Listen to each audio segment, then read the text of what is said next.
conociendo el Antiguo Testamento, me imagino, yo les decía a mi querido que la verdad soy yo el que está como visita porque estuve tanto tiempo con licencia que no venía, pero yo sé que han pasado buenas semanas, creo que 5 o 6 semanas con el Pentateuco. Primero con una introducción general del Antiguo y el Nuevo Testamento, luego una introducción del Pentateuco y por lo menos 5 semanas con Génesis, Éxodo, Levítico, Número y Deuteronomio, ¿no? Entonces, así fue como terminamos la primera sección del Pentateuco y hoy vamos a comenzar libros históricos. Entonces, damos gracias al Señor por esta buena serie, por esta manera en que juntos podemos abrir la palabra del Señor y entonces aprender de ella. En un espacio que no es tan común. Crecí en una iglesia, conocí al Señor en una iglesia donde había mucha ignorancia, buenos hermanos, lindas personas, pero mucha ignorancia bíblica. Y una de las cosas más interesantes era que casi se tenía miedo de ir al Antiguo Testamento. Era casi todo el Nuevo Testamento, porque era más fácil, lo interpretábamos como bien nos parecía, a veces hacíamos esa lectura divina, que era donde abríamos la Biblia en el Nuevo Testamento, que Dios nos hablara, y cada uno decía lo que pensaba, pero hacer eso en el Antiguo Testamento era complicado, porque uno veía a un Dios que mandaba a matar, a asesinar, y cómo explicábamos eso, digamos, a un pueblo enemigo, tomaba decisiones que no eran tan comunes, no cuadraban con aquel Dios de amor y misericordia, había un Dios más juicioso. Entonces era difícil entrar al Antiguo Testamento muchas veces por la ignorancia.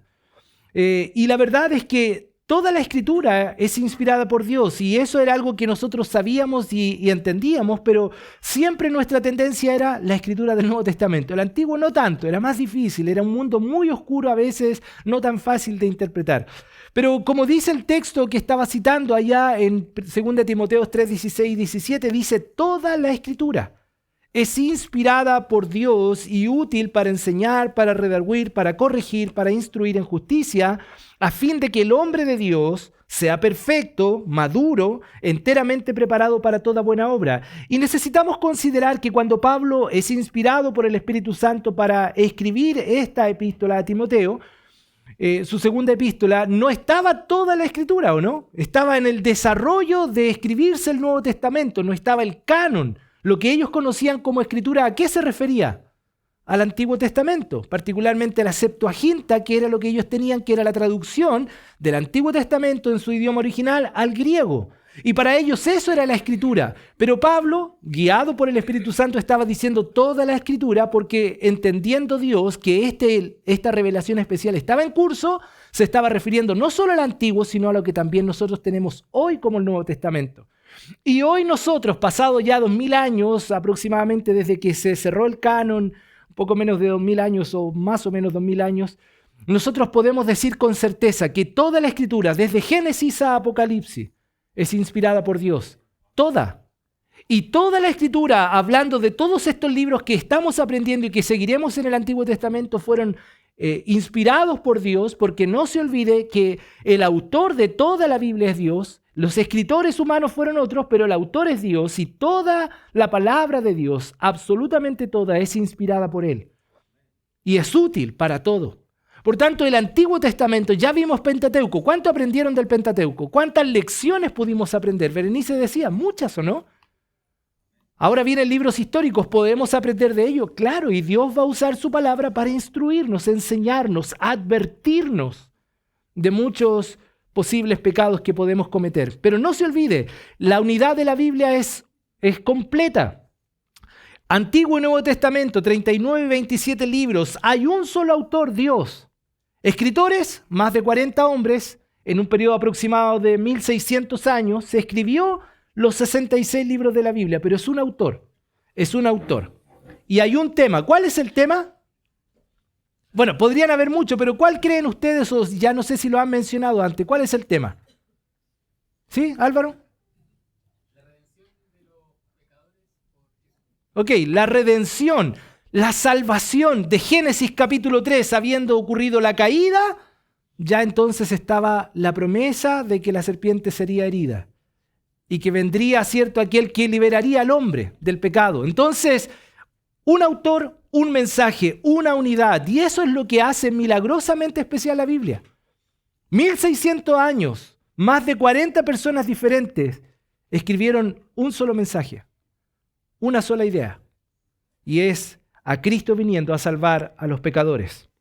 Así que es interesante poder mirar y juntos poder estudiar el Antiguo Testamento. Entonces, necesitamos nosotros como iglesia, como pueblo de Dios, imperiosamente entender la unidad de la Biblia y el hilo conductor a través de todas las páginas de las Escrituras, y para eso es fundamental el Antiguo Testamento. Es como si yo les dijera, veamos una película, no sé, Misión Imposible, partamos a verla desde la edición número 3. Posiblemente va a ser buena o no, la 4, porque son como 6, ya ni sé cuántas son. Pero ¿no sería mejor ver desde la 1? Porque entendemos la historia mejor. ¿Usted entiende, por ejemplo, que sin el Génesis, nada de lo que creemos tiene un fundamento sólido? Si usted sacara el Génesis de la Biblia, no existe el Génesis. Bueno, todo lo que creemos no tiene un fundamento, una base. Solo para ejemplificar, y no quiero extenderme mucho, pero usted entiende que existen dos grandes cosmovisiones en la vida acerca del origen de las cosas. ¿Cuál es uno? Evolucionismo, ¿o no? La teoría de la evolución. ¿Por qué es teoría? Porque no se puede comprobar, es un supuesto, es una idea, es un postulado, y está la otra teoría o la otra mirada que es el creacionismo, ¿o no? Entonces, en la postura 1, en la evolución, ¿qué es lo que dicen? Nada, no había nada, ni había nadie, y por casualidad, por una explosión, por cosas del azar, ¿cierto? Se creó todo lo que existe, todas las cosas hermosas, maravillosas, incluida esta. ¿No? O sea, así fue, nada ni nadie, se creó todo lo que existe. Eso es interesante, necesitamos tener mucha fe para creer eso, ¿no? La otra postura es que no había nada, pero había un Dios eterno, existente, eterno, que ha existido con todo el poder para que de la nada, con su poder, hiciera todo lo que existe. Y entre esa creación hizo al hombre a imagen y semejanza de él. ¿Necesito fe para creer eso? Por supuesto. Pero creo que necesitamos fe para ambas cosas. La diferencia es qué va a hacer esa fe en mi vida, cómo va a impactar mi vida. Pero ¿cuál es mi punto? ¿Por qué es necesario, por ejemplo, el Génesis que apoya el creacionismo? Porque el creacionismo acá. ¿Por qué? Me confundí de mano. ¿Por qué? Porque en la evolución es conveniente creer en la evolución. ¿Sabe por qué? Porque como no hay nadie que creó todo lo que existe, entonces no hay moral. No existe un estándar moral. No hay nadie que diga lo que es bueno y malo. Por tanto, el hombre, al creer en eso y abrazar en fe aquella teoría de la evolución, entonces puede hacer lo que bien le parece. Entonces, por ejemplo, el aborto, ¿por qué puedo abortar si no tengo que dar cuenta a nadie? Yo puedo tomar decisiones, no hay nadie que determine qué es bueno o malo, porque no hay un Dios moral, no hay un ser superior que entregó no solo vida y aliento de vida, sino moral, conciencia o su ley en nuestros corazones. A diferencia del creacionismo, que nos muestra un Dios poderoso que de su poder de la nada hizo todo y que junto con crear al hombre entregó al hombre normas morales, su ley, no solo escrita, sino también escrita en nuestros corazones. Es conveniente el evolucionismo, pero ¿dónde sacamos entonces la idea del creacionismo? Bueno, Génesis 1:1. ¿En el principio qué? Creó Dios los cielos y la tierra. Y el personaje central de la creación es Dios. Y entonces en escena está Dios, que determina entonces todo lo que existe, creando todo lo que existe, pero también lo que para el hombre, la creación máxima de Dios, el único ser hecho a imagen y semejanza, entonces que tenga un estándar y una moralidad dada por él a través de la ley. Entonces, imagínense que en nuestra fe y en la existencia del hombre sacamos Génesis, sacamos el fundamento. Entonces, el Antiguo Testamento es vital, es fundamental para el hilo conductor de la obra redentora, y es necesario que conozcamos entonces el Antiguo Testamento. Muchas veces nuestra debilidad doctrinal y el entendimiento superficial de las Escrituras es porque hemos quitado el valor y peso al Antiguo Testamento. No lo consideramos igual que el Nuevo. Sin él, la historia no es completa, carece de lógica y consecuencia, particularmente en la obra de redención. Porque entendemos por qué Cristo tuvo que venir. Porque el hombre pecó. Y porque el hombre fue separado de Dios. Y porque el hombre ahora tenía que cumplir tantas normas y leyes que eran de alguna manera imposibles para alcanzar el favor de Dios. Era necesario ya no un cordero cada año, no muchos sacrificios, sino uno. Perfecto. Y eso el Antiguo Testamento nos cuenta, nos va a ir vanando la historia para que cuando Cristo apareció en la historia, entonces tomó sentido. ¿Recuerda ahí a Juan diciendo, he aquí el Cordero de Dios? Él estaba pensando, recordando en los sacrificios pasados, en los muchos corderos que habían sido sacrificados para propiciación de los pecados, para cubrir los pecados, pero no para quitar los pecados. Y él dijo, he aquí el Cordero de Dios que quita el pecado del mundo. Y David nos contaba la semana pasada en Hebreo, ¿no? Nos leía ese perfecto sacrificio, único y suficiente sacrificio, que se entiende mucho más a la luz del Antiguo Testamento.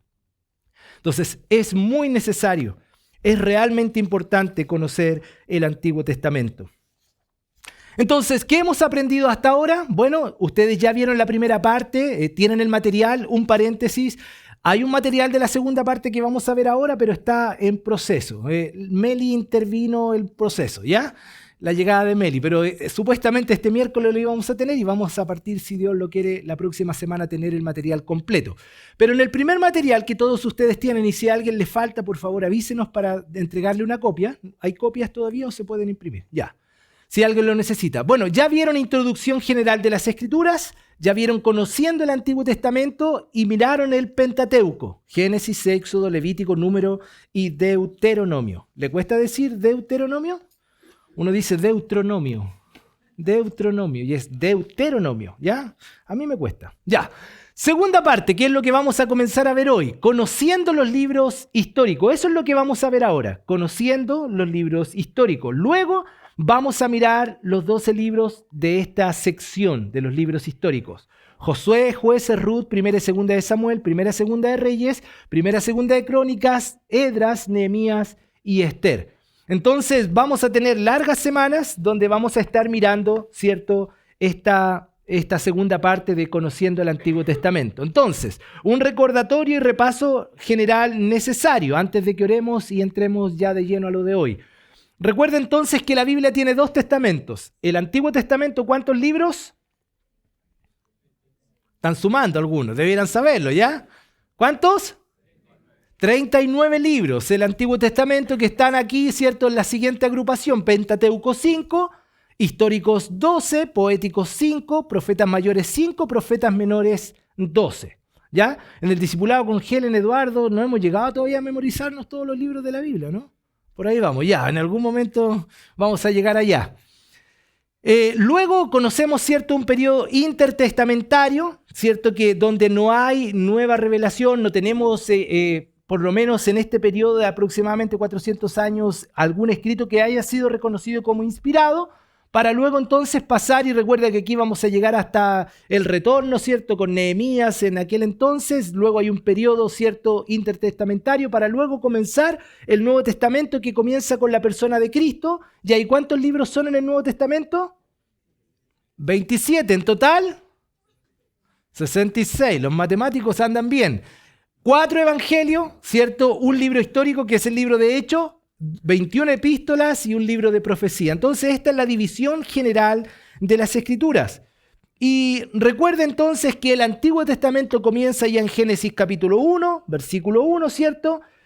Donde nos está contando, ¿cierto?, de Dios en escena. En Mateo, en el Nuevo Testamento, encontramos a Cristo como persona principal, comienza con Cristo. El Antiguo Testamento es la narrativa, ¿cierto?, de la obra de Dios, el Nuevo Testamento de Cristo. Encontramos estos 39 libros apuntando hacia la cruz, Apocalipsis mirando hacia la cruz atrás y también reflejando la gloria del Señor. ¿En cuántos idiomas se escribió la Biblia? Todo un repaso que ustedes ya lo vieron. ¿Sí? 2 y un cachito, ¿están de acuerdo? Bueno, la Biblia fue escrito básicamente o mayoritariamente en 2 idiomas. El primero es el idioma hebreo, ¿cierto? En su mayoría fue escrito en hebreo, que era el idioma del pueblo de Israel. Sin embargo, algunas pequeñas porciones como Esdras, capítulo 4, Daniel, capítulo 2, algunas porciones pequeñas fueron escritas en arameo. Entonces, por eso decimos que en general fue escrita en hebreo. Son pequeñas porciones que fueron escritas en arameo. Y el Nuevo Testamento fue escrito en el griego koiné, que es un griego que hoy día no se habla, que era el común de la época, ¿cierto? Que se hablaba, se usaba, se escribía, que hoy no existe, se abandonó el uso de este griego, pero de alguna manera es la forma en que se escribió absolutamente todo el Nuevo Testamento. Ya ese era el uso cotidiano de lo que era el idioma griego en aquel entonces. Bueno, entonces todo eso como repaso, hoy vamos a estudiar la introducción a los libros históricos. Permítanme orar y comenzamos. Querido Señor, muchas gracias por este tiempo, por la oportunidad de estar juntos y abrir tu palabra. Te rogamos, Señor, que en esta introducción que hoy vamos a tener, tú nos puedas enseñar, ayudar a tener una panorámica general de estos 12 libros que vamos a mirar, porque próximas semanas estaremos yendo al detalle de cada uno de ellos. Así que háblanos, Señor, en esta hora, enséñanos con tu palabra. Rogamos todo esto en Cristo Jesús. Amén. Ok, pregunta, porque esto no es una predicación, es con participación. ¿Podríamos dar algunas razones del por qué nos ayuda a estudiar el Antiguo Testamento? Una lluvia de ideas, ping-pong. A ver, ¿por qué? ¿Por qué nos ayuda a estudiar el Antiguo Testamento?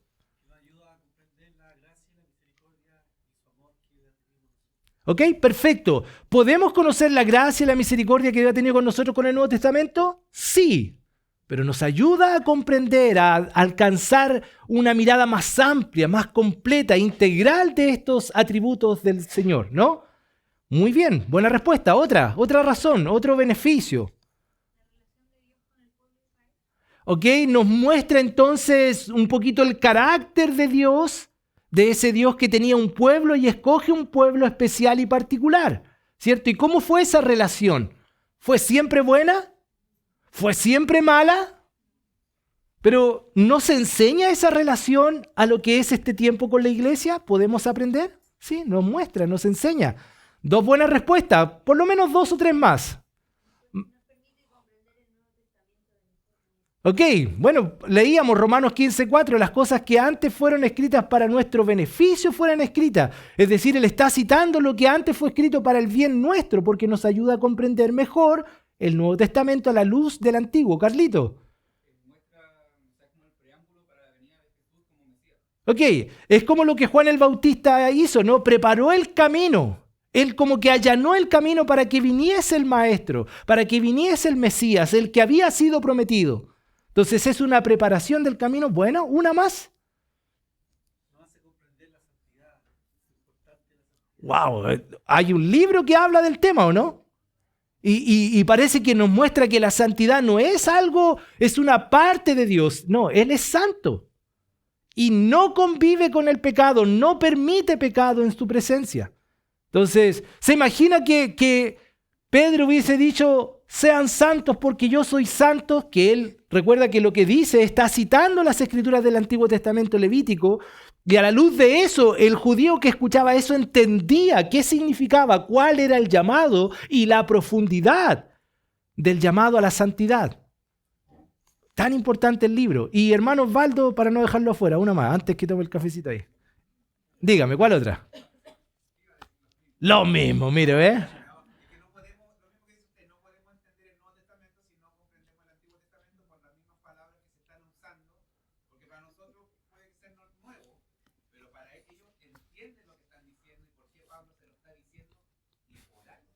Y por otro lado, mira, algo que rescato de lo que dice también mi hermano Osvaldo, que es una buena respuesta, es que los lectores del Nuevo Testamento, mucho de lo que Pablo, por ejemplo, decía, ellos entendían porque era su historia, era su cultura, era su pasado, ¿no? Sobre todo cuando él se refiere al pueblo judío. Cuando en Romanos dedica estos capítulos 9, 10 y 11 a ellos saben de lo que Pablo está hablando, a diferencia de nosotros que no somos judíos, somos gentiles. Por tanto, el Antiguo Testamento, a quienes ignoramos toda esa historia, nos sirve mucho para entender y conocer al Dios de la historia. Y su relación, como decía Connie, con su pueblo, que es también la que quiere que nosotros tengamos con él hoy. Porque, ¿qué dice 2 de Pedro capítulo 2, versículo 10? A nosotros que no éramos pueblo, ¿qué dice? Ahora somos pueblo. Antes no éramos, ¿cierto?, de la familia de Dios, ahora espiritualmente sí lo somos de la familia de Dios, somos hijos de Dios. Y esa relación que él tuvo con su pueblo hoy también tiene con su iglesia, no como continuación, pero claramente una relación particular y especial. El mismo Dios que dijo que era celoso de su pueblo es el Dios que es celoso de su iglesia. Y no de un celo como nosotros entendemos el celo marcado por el pecado, sino aquel celo santo que quiere para sí un pueblo que viva y habite únicamente por él y para su gloria. Muy bien las respuestas. Eso es algo que aprendieron del Pentateuco. Vamos a seguir. Una última pregunta. ¿Qué cosas podríamos aprender del desarrollo histórico de la nación de Israel? Porque ya vieron, Abraham, Isaac, Jacob, José, ¿cierto? Vimos todo eso en Génesis, ¿o no? Luego Moisés y este desarrollo de la nación desde Abraham, que se le prometió una nación grande. ¿Qué aprendemos de esta nación? ¿Qué cosas podemos aprender de ellos y su historia hasta ahí en la ribera del Jordán? ¿Qué podemos aprender? ¿Qué cosas han aprendido ustedes? ¿Ya, Álvaro?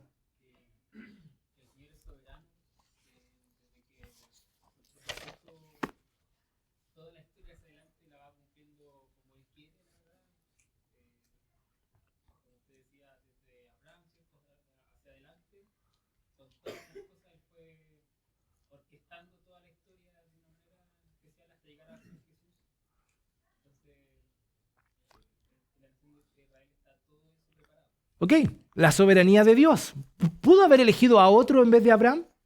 Pudo haber elegido a cualquiera, él era Dios, él era soberano. ¿Pudo haber elegido a otra nación? Él podía, pero él tomó una decisión soberana y no solo escogió antes de todo lo que existía Abraham para formar una nación, sino que él guardó y preservó a su nación, aún siendo tan rebeldes.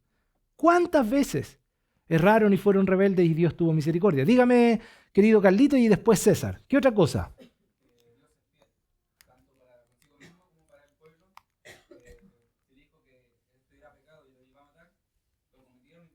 Claro.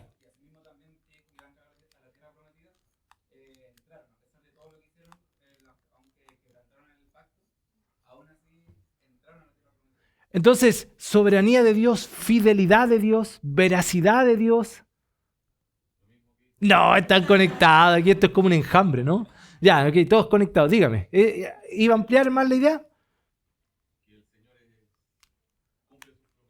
Ok.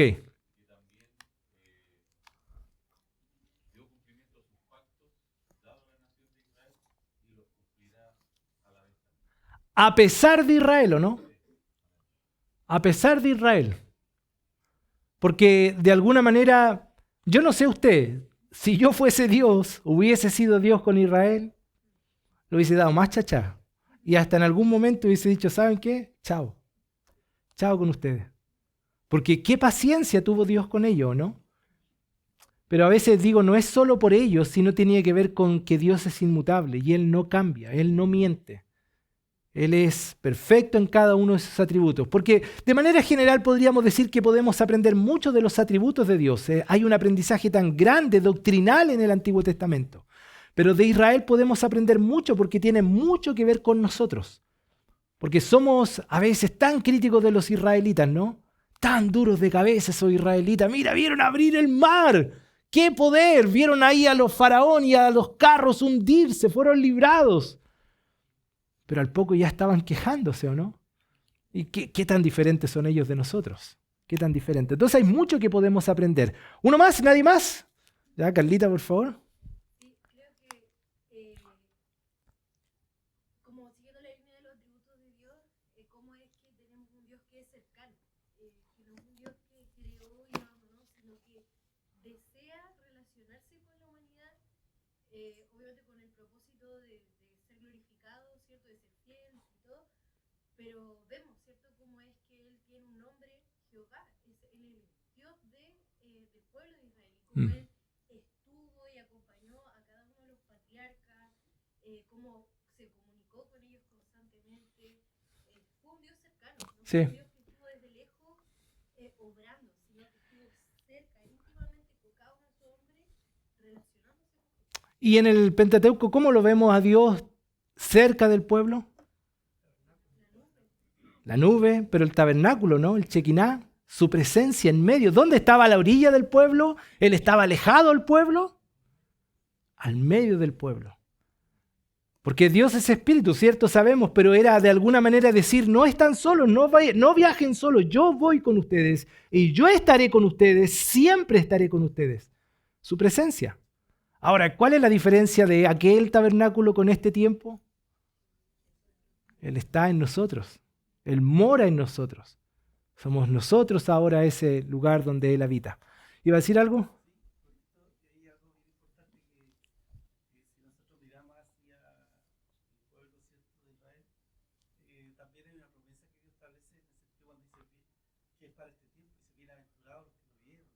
Sí, claro. Sí. Pensemos en todas las bendiciones que tenemos de haber nacido en este tiempo de la historia. Wow, somos tan benditos. Tener este libro, hermanos, este libro, tenerlo es una bendición que muchos no tuvieron. Recuerde, antes de la Reforma, antes del 1500, hubo casi 1000 años donde este libro no estaba accesible a nadie, solo a algunos. Y se enseñaron mentiras, hubo mucho abuso, mucho tiempo donde personas no tuvieron el acceso que nosotros tenemos.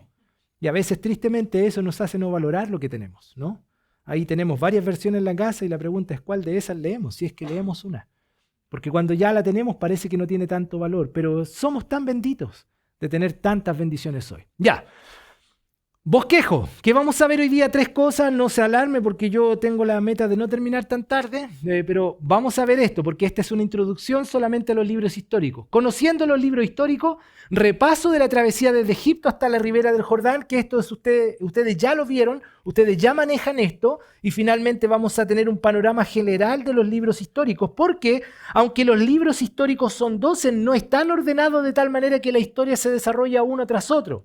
No es una línea cronológica, hay algunos que se superponen, que están abajo, son contemporáneos, entonces no hay una línea en los 12 continuada. Vamos a anotar eso, entonces por eso vamos a ver un panorama general que nos permite entender que no todos los libros y de la manera que nosotros los tenemos están ordenados cronológicamente. ¿Ya? Entonces es una mirada general.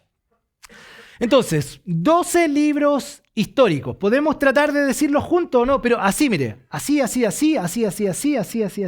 el lado, hacia la derecha, ¿cierto? Ya, entonces, 1, 2, 3. Josué, Jueces, Ruth, Primera y Segunda de Samuel, Primera, Segunda de Reyes, Primera, Segunda de Crónicas, Esdras, Nehemías, Esther. Yo les dejo como desafío aprenderse los libros del Antiguo Testamento. Son 39, ¿no? Podríamos partir. Ya tenemos 5 que podríamos decir fácilmente. Génesis. Eso salió súper bien. Gracias. Ya. Y ahora sumado a esos 5 podemos sumar estos 12. Ya, 12 libros. Entonces, que vamos a estar mirando. Serán varias semanas que vamos a estar mirando. No sé.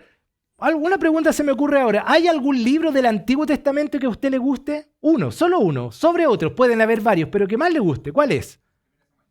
Primera de Samuel. Ah, porque el arca de Samuel, ¿no? Ya. Geraldine. Ruth, ¿le gusta Ruth? César, ¿cuál te gusta del Antiguo? Proverbio. Nehemías. Oh, un buen libro, ¿sí? No lo has leído. No. ¿Cuál? Los Salmos, ¿cierto? Esta compilación hermosa de alabanza. Bueno, otro.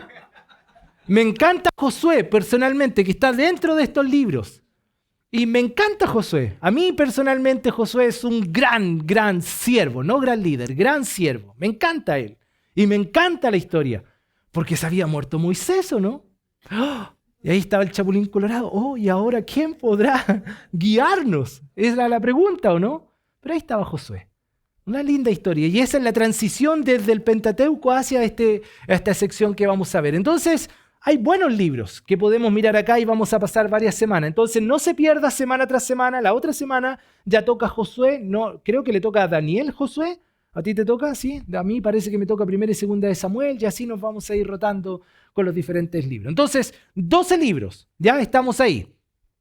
Entonces, creo que esto lo tenían de la vez pasada, no sé si va a estar en el material otra vez, pero entonces aquí encontramos más o menos la cronología de los libros. Históricamente son los que están aquí en el centro, no se ve mucho el láser, pero es como el cuadro que está en centro un poquito más oscuro, eso es como la cronología. Es decir, parte con Génesis, bueno, ahí paralelo está Job, ¿cierto? Pero la cronología, Éxodo, Número y Deuteronomio es paralelo, pero luego viene Josué, Jueces, 1 y 2 Samuel, 1 y 2 de Reyes, Esdras y Nehemías, y hasta ahí, ¿cierto?, encontramos el periodo del Antiguo Testamento, hasta Nehemías.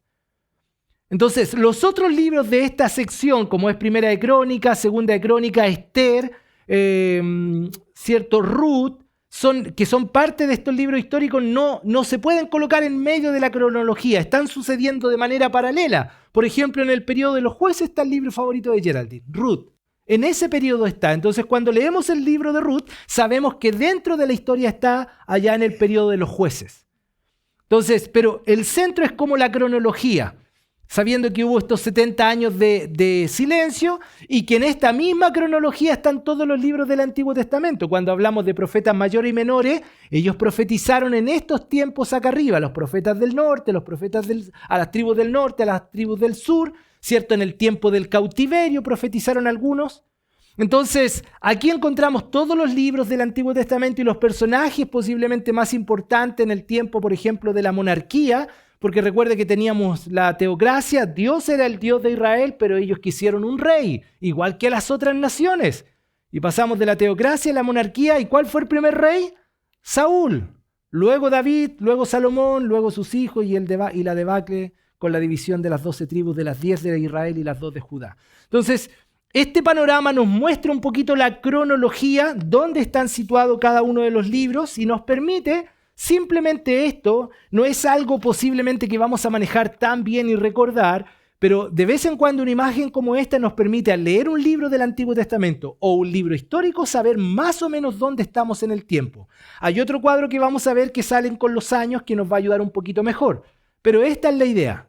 Básicamente mi propósito en este cuadro es recordarles que no todos los 12 libros son uno tras otro de manera cronológica, sino que están superpuestos algunos. ¿Ya? Ese era el punto 1, mire qué sencillo. ¿Ve que va a ser rápido? Repaso de la travesía de Egipto hasta la ribera oriental del Jordán. Y esto es como un pequeño repaso de lo que ustedes ya vieron, para situarnos en el lugar del comienzo de los libros históricos. ¿Cierto? Este dibujo está allá, yo sé que está un poquito lejos para algunos, pero básicamente comienza con Israel siendo esclavo en Egipto. Éxodo comienza así, ¿o no?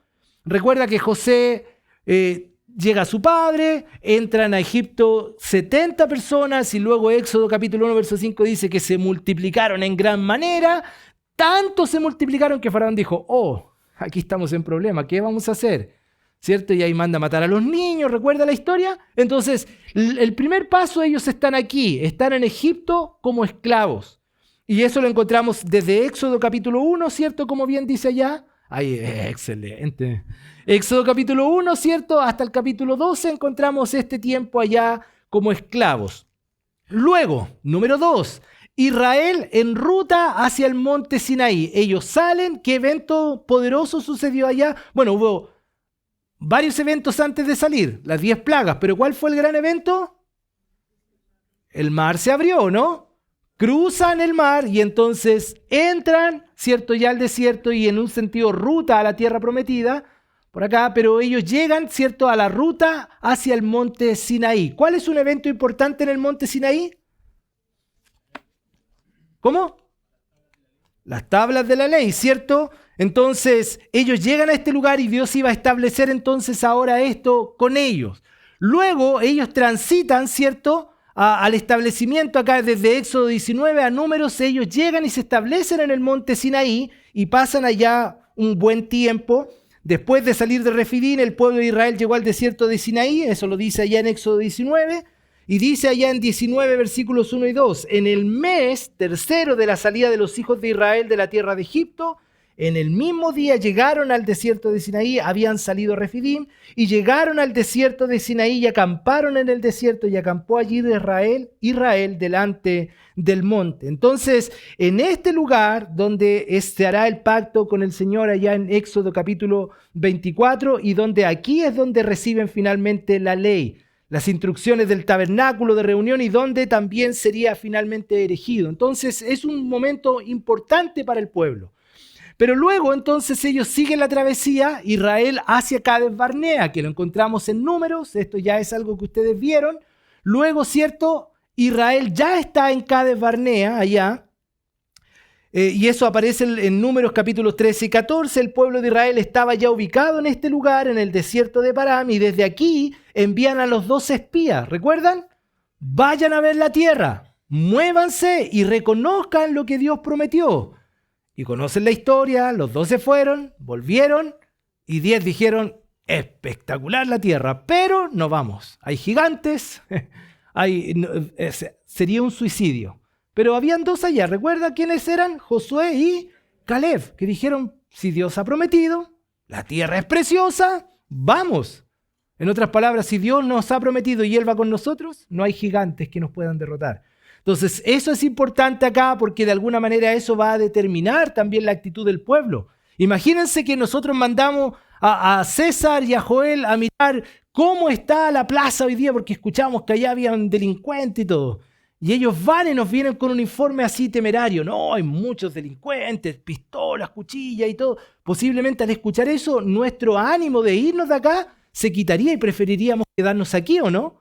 Estos 10 estaban cumpliendo esa labor. Es como, tráiganos noticias, y las noticias no fueron buenas, pero hubo 2 que dijeron no, va a ser diferente. Entonces, bueno, vemos lo que pasó finalmente en el pueblo, que ellos empezaron a quejarse, lucharon con Dios, pensaron muchas veces, no solo aquí, sino otras veces, mejor estábamos en Egipto, ¿cierto? Allá estábamos mucho mejor que lo que estamos acá o de lo que vamos a tener allá. Luego, paso 6, Israel desde Cades Barnea, ¿cierto? Hasta la ribera, déjenme avanzar ahí. Hasta la ribera, ahora sí, maestro, por favor, agrande la cosa.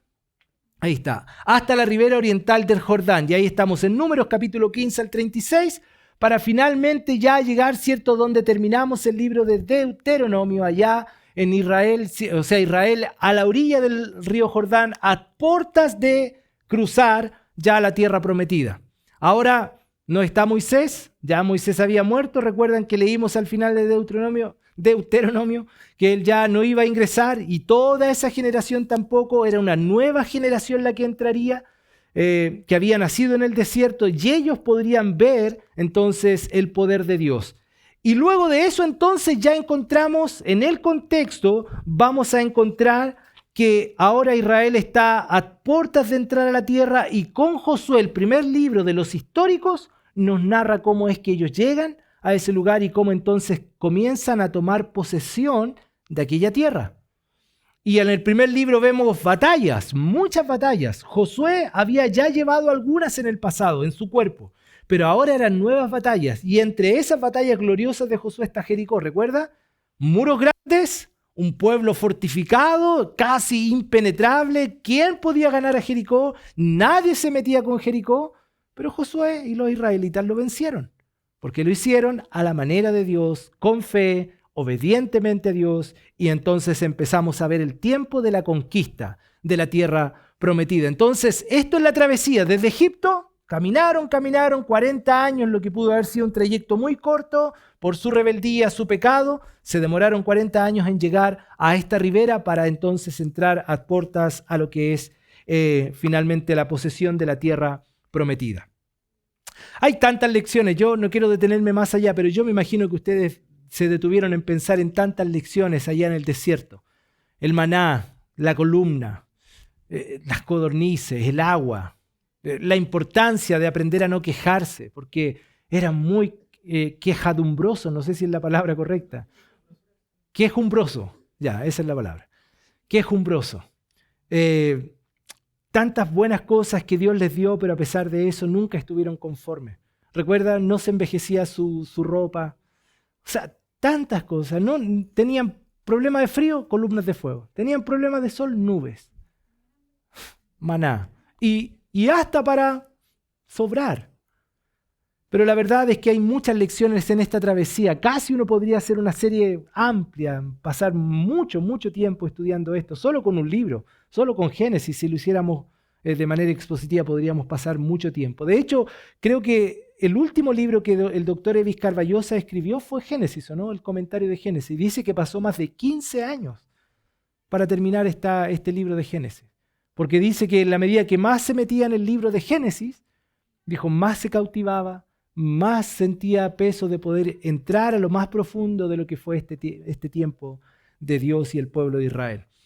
Entonces, hay tanto que podríamos decir, pero este es el repaso general de la travesía antes de entrar a la tierra de Egipto. Entonces, un panorama general, y esto es algo que necesitamos recordar para situar de manera cronológica cada libro histórico. Es importante recordar las 5 eras del Antiguo Testamento. ¿Cuáles son las 5 eras del Antiguo Testamento? Primero, la formación, ¿cierto? ¿Formación de qué? Bueno, podríamos decir Génesis desde el principio, de todo lo creado, pero particularmente la formación de la nación de Israel, de su pueblo, Génesis, hablando de Abraham, Isaac, Jacob y todo lo que viene por delante. Entonces, ahí, 2000 a.C., tenemos la formación, luego la teocracia, el tiempo donde Dios era el único Dios, el que guiaba al pueblo, su voz era autoridad, pero luego entonces encontramos eso en el 1375, ahí es donde comienza el periodo histórico que nosotros estamos viendo ahora, ¿cierto? Luego no les bastó lo que tenían, quisieron un rey, pidieron a Saúl, y comienza entonces la otra era, que es la era de la monarquía, luego de muchos fracasos de este Reino Unido que después se dividió, que estaban ahora en solitario, vino entonces el tiempo del exilio. La primera deportación, segunda, y bueno, finalmente este tiempo con los asirios que destruyeron, finalmente casi erradicaron a parte del pueblo de Israel, y las tribus que fueron a Babilonia, que luego fueron entonces retornadas con Zorobabel, Esdras y Nehemías. Entonces aquí viene el tiempo y la quinta era de la restauración. Pero entonces acá abajo es donde encontramos nuestros libros. Y aquí están ordenados de manera cronológica y es más sencillo a seguirlo que el otro cuadro. ¿Recuerdan? Josué, Jueces, Primera, Segunda de Samuel, Primera de Reyes, Segunda de Reyes, Esdras, Nehemías. Es como una historia continuada. Más o menos de 1000 años aproximados. Pero estos libros, Ruth, Primera, Segunda de Crónica y Esther, están entonces paralelo a estos periodos, a esta época. Entonces cuando usted lea Ruth, sabe que está en el periodo de Jueces. Cuando lea Esther, tiene que saber que es en el tiempo de Esdras, ¿cierto? Y de Segunda de Reyes. Entonces, este cuadrito siempre va a ser bueno tenerlo en mente al leer estos libros históricos y usted los puede tener, ¿cierto? También en el material que vamos a entregar la otra semana. Ya hasta aquí, hasta Nehemías, es donde dura lo que conocemos, ¿cierto? Como el periodo del Antiguo Testamento. Luego el periodo intertestamentario, estos 400 años de silencio que algunos han llamado. No que Dios se ausentó ni que Dios dejó de obrar, porque Dios siguió obrando. Y ahí estos libros apócrifos nos cuentan un poco de la historia de lo que pasó en estos 400 años. Simplemente no lo reconocemos como inspirado, o no nosotros, sino no fue reconocido como inspirado estos libros apócrifos, pero fueron aproximadamente 400 años hasta el tiempo en que entonces llegó Cristo a la historia y comienzan los evangelios. Entonces, todo es este periodo. ¿Preguntas, dudas, consultas hasta aquí? ¿No? Yo sé que es harto, pero esto básicamente es un contexto general. Entonces, el entender este panorama general será fundamental cuando nos metamos a estudiar estos 12 libros, ¿ya? Para que sepamos que la historia va continuada y que tiene un hilo conductor y que cosas son muy, muy interesantes. Va a ser muy importante, por ejemplo, mirar el libro de Jueces. Porque tenían a Dios, tenían todo lo que necesitaban, pero ellos quisieron un rey. Y la verdad es que empezó un tiempo cíclico. Hacían lo bueno delante del Señor, tenían el favor de Dios y comenzaron a hacer lo malo ante los ojos de Jehová y Dios los entregó en cautiverio. Ellos clamaban, se arrepentían, Dios levantaba un juez, ¿cierto? Que los libertaba, volvían al Señor, se arrepentían, andaban bien, volvían a hacer lo malo ante los ojos del Señor y la siguiente generación no conocía al Señor y era un ciclo constante, siempre yendo y viniendo, siempre fallando al Señor. Por eso entonces ya luego encontramos a este rey David que era conforme al corazón de Dios y aunque era conforme al corazón de Dios también cayó y pecó y todas esas historias son tan buenas para nosotros. Para recordar que no debemos confiarnos jamás, sino que depender del Señor siempre. ¿Qué cosas aprendemos en esta sección o unidad de libros? Los históricos. Bueno, varias cosas. Primero, lo fácil que es olvidar el favor de Dios. Porque ellos llegaron, cruzaron el Jordán, están con Josué, grandes conquistas, pero al poquito ya estaban haciendo cosas que no debían. Un pecado grande, Acán. El pecado de Acán. Mira, Dios les dijo, no tomen nada, todo bueno, sí, vamos, matemos todo lo que hay que matar, pero guardemos algo, ¿no? Pecado. Entonces, lo fácil que es olvidar el favor de Dios y empezar a decir, no, es que yo necesito estos lingotes, yo necesito esto. Eso es lo que pensó Acán. No era suficiente Dios. Lo fácil que es olvidarse del favor de Dios. También la importancia de la obediencia y la fe para lograr la victoria en la conquista. En estos libros vamos a ver eso. La importancia de la obediencia. ¿Cuál fue la frase repetitiva en Deuteronomio, que también lo había dicho en el libro de Números? ¿Cuídate de qué? Cuídate de no olvidarte de Jehová tu Dios, que te sacó de la tierra de Egipto. Cuídate de no olvidarte. Cuídate de guardar sus mandamientos y ponerlos por obra. Cuídate varias veces, capítulo 8, capítulo 11, capítulo 12 en Deuteronomio, varias veces, cuídate. Pero a través de esta historia de estos libros vamos a ver lo importante que es de no olvidarse, pero también de la obediencia, de poner en práctica lo que Dios había dicho. Por ejemplo, Josué. ¿Cuál fue el secreto para Josué en esta historia que comenzaría? ¿Cuál era?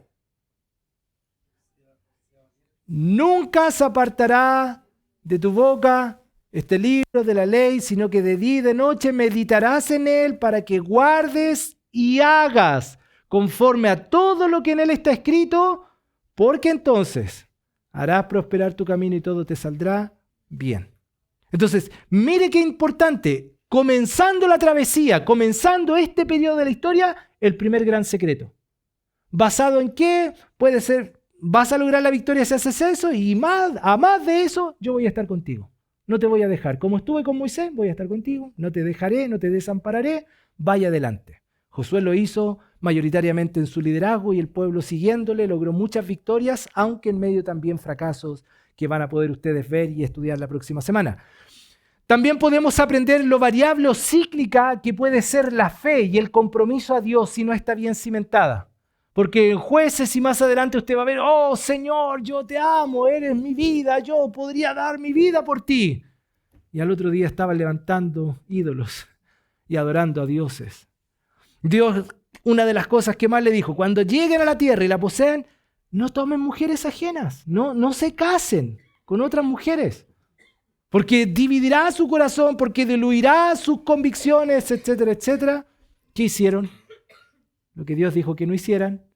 Y aunque a veces podían decir con su boca que amaban a Dios, a veces podían con sus actos estar adorando a otros dioses. También vamos a poder aprender a través de esta sección lo real y devastadoras que pueden ser las consecuencias a la rebelión y a la desobediencia.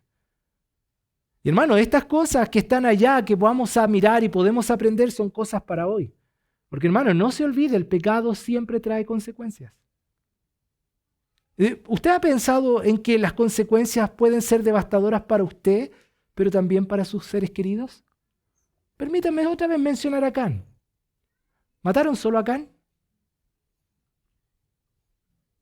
Toda su familia, apedreados. Uno dice, oh, ese no es mi Dios. ¿Qué estaba queriendo Dios decir y enseñar? Tomen en serio el pecado. No es juego. No es juego. Hermanos, no nos olvidemos de estas lecciones. Son muchas. Hay tanto que aprender. Y a veces pensamos que podemos, ya la última vez, no, si me arrepiento, no más. Pero no estás posiblemente pensando o no estamos pensando en las consecuencias devastadoras que pueden ser las consecuencias del pecado. Pero ojo, no solo para mí, a veces para los que amamos. Una sola estupidez puede arruinar todo tu matrimonio, toda tu familia, toda tu vida. Una sola. De hecho, Eclesiastés dice una sola pequeña mosca puede echar a perder todo el perfume del perfumista. Una pequeña zorra era necesario para quemar toda una plantación. Lo que hacían, amarraban a las zorras un paño o algo encendido y como la zorra era pequeñita y se estaba quemando corriente el trigal y quemaba todo el trigo. Una pequeña zorra. A veces pensamos que podemos vivir santamente y con algún pecado pequeño. No, esta historia nos va a mostrar que Dios toma en serio el pecado. Este periodo, y no solo este, sino toda la historia de los hombres, Dios ha tratado de enseñarnos lo real y devastadora que pueden ser las consecuencias de la rebelión y la desobediencia. Pero también a través de esto vamos a aprender lo severo que es Dios con el pecado y a la vez lo misericordioso que es para los que se arrepienten. Porque mire, en el libro de Jueces va a haber eso y más adelante en los libros siguientes también. El pueblo pecaba tremendamente, pero el pueblo se humillaba y Dios les perdonaba. Les libertaba a través de un juez, un libertador, y volvían a hacer lo malo. Se arrepentían y volvían a hacer lo malo, o sea, a hacer lo bueno y así.